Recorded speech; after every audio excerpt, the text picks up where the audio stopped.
भूमिका रिसर्च संस्थानों और कृषि विश्वविद्यालयों की भी है। 6 साल पहले की ही बात करें तो जहां देश में सिर्फ एक केंद्रीय कृषि विश्वविद्यालय था, आज 3 सेंट्रल एग्रीकल्चर यूनिवर्सिटीज देश में कार्यरत है। इसके अलावा 3 और राष्ट्रीय संस्थान IARI झारखंड, IARI असम और बिहार के मोतिहारी में Mahatma Gandhi institute for integrated farming, इनकी भी स्थापना की जा रही है। ये रिसर्च संस्थान छात्र छात्राओं को नए मौके तो देंगे ही, स्थानीय किसानों तक टेक्नोलॉजी के लाभ पहुंचाने में भी, उनकी क्षमता बढ़ाने भी मदद करेंगे।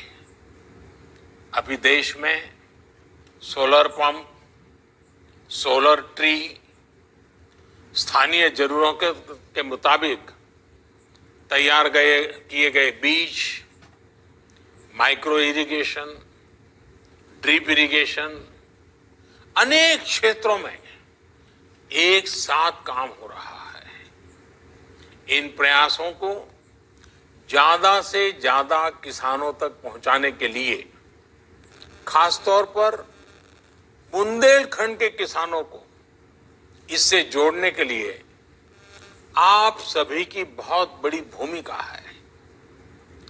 आधुनिक टेक्नोलॉजी का उपयोग कृषि और इससे जुड़ी चुनौतियों से निपटने में कैसे काम आ रहा है, हाल में इसका एक और उदाहरण देखने को मिला है।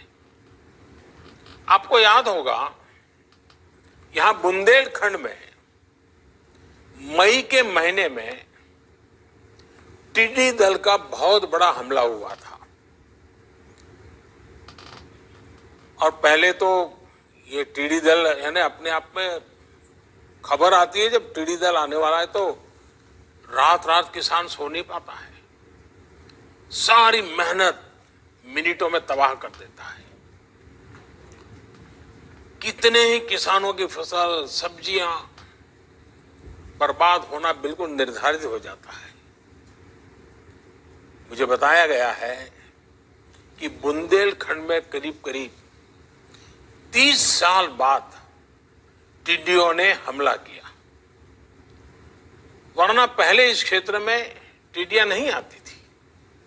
साथियों, सिर्फ उत्तर प्रदेश ही नहीं, देश के 10 से ज्यादा राज्य टिड्डी दल या लोकस्ट के हमले से प्रभावित हुए थे। जितनी तेजी से ये फैल रहा था, उस पर सामान्य तौर तरीकों, पारंपरिक माध्यमों से नियंत्रण पाना बहुत मुश्किल था। और जिस प्रकार से भारत ने ये टिड्डी दल से मुक्ति पाई है, इतने बड़े हमले को बहुत वैज्ञानिक तरीके से जिस प्रकार से संभाला है, अगर कोरोना जैसी और चीजें न होती तो शायद हिंदुस्तान के मीडिया में हफ्ते भर इसकी बहुत सकारात्मक चर्चा हुई होती। इतना बड़ा काम हुआ है। और ऐसे में टिड्डी दल के हमले से किसानों की फसलों को बचाने के लिए जो युद्ध स्तर पर काम किया गया, झांसी समेत अनेक शहरों में दर्जनों कंट्रोल रूम बनाए गए, किसानों तक पहले से जानकारी पहुंचे इसका इंतजाम किया गया। टिड्डियों को मारने और भगाने के लिए जो स्प्रे वाली स्पेशल मशीनें होती हैं, वो भी तब हमारे पास इतनी संख्या में नहीं थी, क्योंकि ये हमले ऐसे नहीं आते हैं। सरकार ने तुरंत ऐसी दर्जनों आधुनिक मशीनों को खरीदकर झीलों तक पहुंचाया।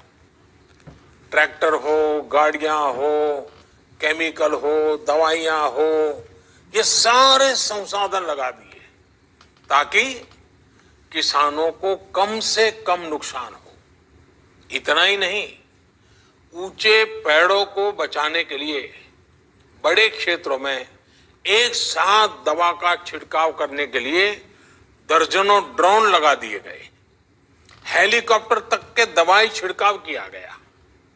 इन सारे प्रयासों के बाद ही भारत अपने किसानों का बहुत ज्यादा नुकसान होने से हम बचा पाए हैं, हम बचे हैं।